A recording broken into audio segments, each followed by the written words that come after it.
আসসালামু আলাইকুম ওরহমতুল্লাহি ওবরাকাতু। প্রিয় দর্শক, আজকের ভিডিওটা শুরু করছি সকাল 7টায়। কুড়িগ্রামের একটা ছোট্ট শহরে একটা পুরনো টিনের ঘর, ভেতরে একজন মানুষ ধীরে ধীরে উঠে বসছেন। বয়স 72, নাম ধরুন নুরুল ইসলাম। 1999 সালে সরকারি প্রাথমিক বিদ্যালয় থেকে অবসর নিয়েছেন। মাসে পান 5,800 টাকা পেনশন। সকালে উঠে প্রথম কাজ ওষুধ খান। প্রেশারের ওষুধ একটা, ডায়াবেটিসের ওষুধ একটা, হাঁটুর ব্যথার ওষুধ একটা। কিন্তু আজ হাঁটুর ওষুধটা নেই, শেষ হয়ে গেছে 3 দিন আগে। নুরুল ইসলাম জানেন এটা কিনতে হবে, দাম 350 টাকা। কিন্তু এই মাসে পেনশনের টাকা দিয়ে প্রেশার আর ডায়াবেটিসের ওষুধ কিনতেই 1,500 টাকা গেছে। বাকি 4,300 টাকায় পুরো মাস চলতে হবে। 350 টাকা বের করলে বাজারে টান পড়বে। নুরুল ইসলাম সিদ্ধান্ত নেন আজ হাঁটবেন না, ঘরেই থাকবেন। হাঁটু ব্যথা করুক, সামলে নেবেন। এই সিদ্ধান্তটা তিনি একা নেন, কাউকে বলেন না, কারণ বললে ছেলে মন খারাপ করবে। প্রিয় দর্শক, নুরুল ইসলামের এই সকালটা বাংলাদেশের লক্ষ লক্ষ পেনশনভোগীর প্রতিদিনের সকাল। আজকের ভিডিওতে সেই সকালগুলোর কথা বলবো, সেই সিদ্ধান্তগুলোর কথা বলবো যেগুলো কেউ দেখে না কিন্তু প্রতিদিন হয়। প্রিয় দর্শক, নুরুল ইসলামের দিনটা কিভাবে যায় সেটা একটু দেখি। সকাল 8টায় চা বানান নিজে, চুলায় পানি দেন, আদা কুটতে পারেন না, হাত কাঁপে বলে, তাই আদা ছাড়া চা। বাজার থেকে কেনা 2টো বিস্কিট দিয়ে নাস্তা। সকাল 10টায় একটু উঠোনে বসেন, প্রতিবেশীদের সাথে কথা বলেন, কিন্তু কথার মাঝে মাঝে চুপ হয়ে যান। মাথায় ঘুরতে থাকে এই মাসের বাকি 18 দিন কিভাবে চলবে। দুপুরে রান্না করেন নিজে, ভাত, একটা সবজি, ডাল। মাংস খাওয়া হয় মাসে একবার হয়তো, মাছ কখনো কখনো। বিকেলে শুয়ে থাকেন, টেলিভিশন নেই, রেডিও আছে একটা পুরনো, সেটা চালিয়ে রাখেন। একা লাগে কম। সন্ধ্যায় মাগরিবের নামাজ পড়েন, এটা তার দিনের সবচেয়ে সুন্দর সময়। নামাজে থাকলে কিছুক্ষণের জন্য সব চিন্তা চলে যায়। রাতে ভাত খান, তারপর শুয়ে পড়েন। ঘুমের আগে একটাই ভাবনা, আগামীকালও এভাবেই যাবে। প্রিয় দর্শক, এই একটা দিনের ছবি, কিন্তু এই ছবিটা বছরের 365 দিন, মাসের পর মাস, বছরের পর বছর। পেনশন গেজেট এই ছবিটা বদলাতে পারে। প্রিয় দর্শক, এবার আরেকটা মানুষের কথা বলি। ঢাকার মিরপুরে থাকেন হাসিনা বেগম, বয়স 67। তার স্বামী সরকারি চাকরি করতেন, 2 বছর আগে মারা গেছেন। এখন তিনি পারিবারিক পেনশন পান, মাসে পান 3,900 টাকা, মূল পেনশনের অর্ধেক। ঢাকায় 3,900 টাকায় বাঁচা যায়? হাসিনা বেগমের ছোট মেয়ে একই বিল্ডিংয়ে থাকে, জামাই একটা ছোট ব্যবসা করেন, 2টো বাচ্চা আছে, নিজেরাই কষ্টে থাকেন, তবু মায়ের জন্য মাসে 3,000 টাকা পাঠায়। হাসিনা বেগমের মাসিক আয় হয় 6,500 টাকা, পেনশন আর মেয়ের পাঠানো টাকা মিলিয়ে। ঢাকায় 6,500 টাকায় একজন বিধবা বৃদ্ধার মাস কিভাবে যায়? বাড়ি ভাড়া নেই, মেয়ের বাড়িতে একটা ঘরে থাকেন, কিন্তু ইলেকট্রিসিটি বিল ভাগ করে দেন। বাজার নিজে করেন, সবচেয়ে সস্তা জিনিস কেনেন। ওষুধের বিল সবচেয়ে কষ্টের। হাঁটু আর্থ্রাইটিস, উচ্চ রক্তচাপ, মাসে ওষুধেই যায় 2,000 টাকার বেশি। বাকি টাকায় কিভাবে চলেন? প্রতিদিন হিসাব করেন, আজ কতটা খরচ হলো, কাল কতটা করা যাবে। মাসের শেষ সপ্তাহটা সবচেয়ে কঠিন। একবার মেয়ে দেখেছিল মা ফ্রিজে একটা পচা ডিম রেখে দিয়েছেন, জিজ্ঞেস করেছিল কেন। হাসিনা বেগম বলেছিলেন, কাল খাবো মা, আজ থাক। সেই পচা ডিমের গল্পটা মেয়ে আজও ভুলতে পারেনি। প্রিয় দর্শক, এবার কথা বলবো একজন পুরুষ পেনশনভোগীর কথা, যার সংগ্রাম একটু ভিন্ন। সিলেটের একটা গ্রামে থাকেন আবুল কাশেম, বয়স 75। সরকারি ব্যাংকে কাজ করতেন, 2005 সালে অবসর নিয়েছেন। মাসে পান 7,200 টাকা পেনশন। তার 3 ছেলে, বড় ছেলে ঢাকায়, মাঝের ছেলে মালয়েশিয়ায়, ছোট ছেলে গ্রামেই আছে। ছোট ছেলে একটা ছোট ব্যবসা করে, তার নিজেরই সংসার আছে। বাবাকে দেখার চেষ্টা করে কিন্তু পারে কম। আবুল কাশেমের সবচেয়ে বড় সমস্যা একটাই, একাকিত্ব। স্ত্রী 4 বছর আগে মারা গেছেন, ছেলেরা দূরে, ঘরে কেউ নেই। সকালে উঠে চায়ের পানি গরম করেন, তারপর বারান্দায় বসে থাকেন। প্রতিবেশীরা কাজে চলে যায়, সারাদিন একা। দুপুরে রান্না করার ইচ্ছে হয় না, পাশের বাড়ি থেকে মাঝে মাঝে খাবার আসে, বাকি সময় বিস্কিট বা রুটি। তার সবচেয়ে বড় কষ্ট টাকার নয়, কষ্ট হলো কারোর সাথে কথা বলার নেই। একদিন ছোট ছেলে এসেছিল, আবুল কাশেম 2 ঘন্টা একটানা কথা বলেছিলেন। ছেলে চলে যাওয়ার পরে বলেছিলেন, আবার কবে আসবি? ছেলে বলেছিল, সময় পেলে বাবা। সেই সময় পেলে কথাটা আবুল কাশেম প্রতিদিন মনে করেন।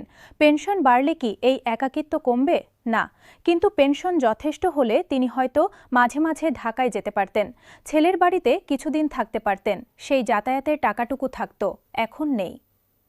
প্রিয় দর্শক, এবার বলবো একজন নারী পেনশনভোগীর কথা।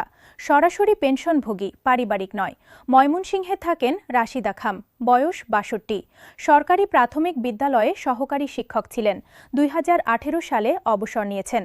মাসে পান ১১,০০০ টাকা পেনশন।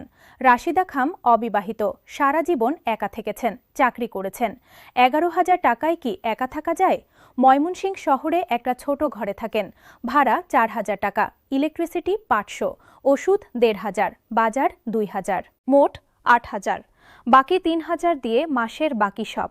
কিন্তু মাঝে মাঝে ঘরে কোনো কাজ থাকে, কিছু মেরামত করতে হয়, একটু অতিরিক্ত ওষুধ লাগে, কোনো উৎসবে একটু বেশি খরচ হয়। তখন কিভাবে চলে? রাশিদা খাম বলেন, মিলিয়ে চলি, এটা কমাই ওটা ছাড়ি। একবার তার একটা দাঁত ব্যথা করছিল, ডাক্তার দেখাতে হবে। দাঁতের চিকিৎসায় কমপক্ষে ৫,০০০ টাকা লাগবে। ৫,০০০ টাকা কোথায় পাবেন? ২ মাস ধরে যন্ত্রণা সহ্য করেছেন। তারপর একদিন এত কষ্ট হলো যে আর পারলেন না, ডাক্তারের কাছে গেলেন। ডাক্তার বললেন দাঁত তুলে দিতে হবে, সহজ কাজ, খরচ ১,৫০০ টাকা। ফিরে আসতে আসতে রাশিদা খাম ভেবেছিলেন ২ মাস কষ্ট না করলেও হতো, কিন্তু তখন মনে হয়েছিল ১,৫০০ টাকা বের করা কঠিন। এটা পেনশনভোগীর বাস্তবতা। ১,৫০০ টাকার জন্য ২ মাস যন্ত্রণা সহ্য। প্রিয় দর্শক, এবার বলবো একটা ঘটনার কথা যেটা আমাকে সবচেয়ে বেশি নাড়া দিয়েছে। বরিশালের একটা গ্রামে একজন পেনশনভোগী বৃদ্ধ মানুষ, বয়স ৭৮, অসুস্থ, চলতে পারেন কম, পেনশন পান ৬,০০০ টাকা। তার একটাই শখ ছিল বিকেলে উঠোনে বসে পাখি দেখা। বাড়ির কাছে নানা পাখি আসতো। একদিন তার মেয়ে দেখল বাবা উঠোনে বসে আছেন কিন্তু চোখে পানি। মেয়ে জিজ্ঞেস করল, বাবা কাঁদছো কেন? বৃদ্ধ বললেন, না মা, চোখে ধুলো পড়েছে। মেয়ে বুঝল কারণ আসলে অন্য। পরে জানল সেই সকালে বৃদ্ধ ডাক্তারের কাছে গিয়েছিলেন। ডাক্তার বলেছেন চোখের একটা অপারেশন দরকার, খরচ ৫০,০০০ টাকা। ৫০,০০০ টাকা, ৬,০০০ টাকার পেনশনভোগীর কাছে এই সংখ্যাটা মানে প্রায় ১০ মাস পেনশন একসাথে। বৃদ্ধ মেয়েকে কিছু বলেননি, চুপ করে বসেছিলেন। আর মনে মনে হয়তো ভাবছিলেন বাকি জীবনটা কি আস্তে আস্তে অন্ধ হয়ে কাটবে। এই ভাবনাটা একজন বৃদ্ধ মানুষের মনে আসা উচিত নয়, কিন্তু বাংলাদেশে আসে। পেনশন যথেষ্ট হলে এই বৃদ্ধ হয়তো অন্তত কিছুটা সঞ্চয় করতে পারতেন, একটু একটু করে জমিয়ে সেই অপারেশনের পথ খুঁজতেন, কিন্তু ৬,০০০ টাকায় সঞ্চয় হয় না। প্রিয় দর্শক, এবার একটু ভিন্ন দৃষ্টিতে দেখি।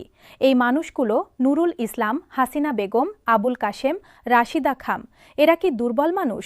না, এরা সেই মানুষ যারা ২৫ থেকে ৩০ বছর এই দেশটা চালিয়েছেন। তাদের শেখানো হাজার হাজার শিক্ষার্থী আজ বিভিন্ন জায়গায় কাজ করছে। তাদের দেওয়া সেবায় অসংখ্য মানুষ উপকৃত হয়েছে। এরা দুর্বল নন, এদের দুর্বল করা হয়েছে। একটা পেনশন ব্যবস্থা যেটা মূল্যস্ফীতির সাথে তাল মেলায় না, যেটা ২৫ বছরের সেবার যথাযথ মূল্য দেয় না, সেই ব্যবস্থাই এই মানুষগুলোকে দুর্বল করেছে। এই দুর্বলতার দায় রাষ্ট্রের। প্রিয় দর্শক, এখন সংখ্যার হিসাবে আসি, কারণ সংখ্যা ছাড়া দাবি করা যায় না। নতুন পে স্কেলে গ্রেড অনুযায়ী পেনশনের সম্ভাব্য হার। ২০তম গ্রেডে বর্তমান মূল বেতন ৮,২৫০ টাকা, পেনশন ৪,১২৫ টাকার কাছাকাছি। নতুন পে স্কেলে মূল বেতন ২০,০০০ টাকা হলে পেনশন হবে ১০,০০০ টাকা। এখন নুরুল ইসলামের কথা মনে করুন, তিনি যদি ২০তম গ্রেডে থাকেন, ৫,৮০০ থেকে ১০,০০০-এ উঠলে কি তার সকালটা বদলাবে? হ্যাঁ, হাঁটুর ওষুধটা কিনতে পারবেন। ১৫তম গ্রেডে বর্তমান পেনশন ৪,৮৫০ টাকার কাছাকাছি। নতুন পে স্কেলে মূল বেতন ১৯,৪০০ হলে পেনশন হবে ৯,৭০০ টাকা। ১১তম গ্রেডে বর্তমান মূল বেতন ১২,৫০০ টাকা, পেনশন ৬,২৫০ টাকার কাছাকাছি। নতুন পে স্কেলে মূল বেতন ২৫,০০০ হলে পেনশন হবে ১২,৫০০ টাকা। রাশিদা খাম যদি একাদশ গ্রেডে থাকতেন, ১১,০০০ থেকে ১২,৫০০ হলে সেই দাঁতের ২ মাসের যন্ত্রণা হয়তো হতো না। দশম গ্রেডে বর্তমান পেনশন ৮,০০০ টাকা। নতুন মূল বেতন ৩২,০০০ হলে পেনশন হবে ১৬,০০০ টাকা। নবম গ্রেডে বর্তমান পেনশন ১১,০০০ টাকা। নতুন মূল বেতন ৪৪,০০০ হলে পেনশন হবে ২২,০০০ টাকা। সপ্তম গ্রেডে বর্তমান পেনশন ১৪,৫০০ টাকা। নতুন মূল বেতন ৫৮,০০০ হলে পেনশন হবে ২৯,০০০ টাকা। ষষ্ঠ গ্রেডে বর্তমান পেনশন ১৭,৫০০ টাকা। নতুন মূল বেতন ৭১,০০০ হলে পেনশন হবে ৩৫,০০০ টাকা। পঞ্চম গ্রেডে বর্তমান পেনশন ২১,২৫০ টাকা। নতুন মূল বেতন ৮৫,০০০ হলে পেনশন হবে ৪২,৫০০ টাকা। এই সংখ্যাগুলো নতুন অবসরপ্রাপ্তদের জন্য। পুরনোরা বর্তমানের উপরে নির্দিষ্ট হারে বৃদ্ধি পাবেন, কিন্তু সেই বৃদ্ধিটুকু হলেও নুরুল ইসলামের হাঁটুর ওষুধটা কিনতে পারবেন। হাসিনা বেগমকে পচা ডিম রাখতে হবে না। রাশিদা খানকে ২ মাস যন্ত্রণা সহ্য করতে হবে না। এই ছোট্ট পরিবর্তনগুলোই পেনশন গেজেটের আসল মানবিক অর্থ। প্রিয় দর্শক, এখন বলবো গেজেট প্রকাশের পরে এই মানুষগুলোর কি করণীয়। নুরুল ইসলামের মতো যারা একা থাকেন, গেজেট প্রকাশের খবর পাওয়ার সাথে সাথে পাশের কারো সাহায্য নিন। গেজেট পড়তে না পারলে কাউকে পড়ে দিতে বলুন। হিসাব করতে না পারলে কাউকে হিসাব করতে বলুন। তারপর জেলা হিসাব রক্ষণ অফিসে যান। একা না পারলে সাথে কাউকে নিন। হাসিনা বেগমের মতো যারা পারিবারিক পেনশন পাচ্ছেন, মনে রাখবেন আপনার পেনশনও বাড়বে। পারিবারিক পেনশন মূল পেনশনের অর্ধেক হলেও সেটাও বাড়বে, দাবি করুন। আবুল কাশেমের মতো যারা একাকিত্বে আছেন, পেনশন বাড়লে ছেলের বাড়িতে যাওয়ার খরচটুকু হয়তো হবে, যান, দূরত্ব কমান। রাশিদা খাম্মের মতো যারা একা নারী পেনশনভোগী, আপনার পেনশন আপনার অধিকার। নিজের জন্য দাবি করতে লজ্জা নেই। অফিসে যান, কথা বলুন, আবেদন করুন। এবং যারা এই ভিডিও দেখছেন কিন্তু নিজে পেনশনভোগী নন, আপনার পাশে কোনো একজন নুরুল ইসলাম বা হাসিনা বেগম আছেন কিনা একবার ভাবুন। যদি থাকেন, গেজেট প্রকাশের পরে তার পাশে দাঁড়ান, তথ্য দিন, সাহায্য করুন। এটা বড় পুণ্যের কাজ। প্রিয় দর্শক, আজকের ভিডিওটা শেষ করব নুরুল ইসলামের কথায় ফিরে গিয়ে। সেই সকালে হাঁটুর ওষুধ না কিনে তিনি উঠোনে বসেছিলেন। বাড়ির সামনে একটা পুরনো কদম গাছ, সেই গাছে একটা দোয়েল বসেছিল। দোয়েলটা কিচিরমিচির করছিল। নুরুল ইসলাম সেই দোয়েলের দিকে তাকিয়ে থাকলেন একটু, তারপর আস্তে হাসলেন। একটা পাখির ডাক শুনে তার সকালটা একটু ভালো লাগলো। এই মানুষটার জীবনে সুখের উৎস এখন এতটুকুই, একটা পাখির ডাক। পেনশন যথেষ্ট হলে কি তিনি আরও একটু বেশি পেতেন?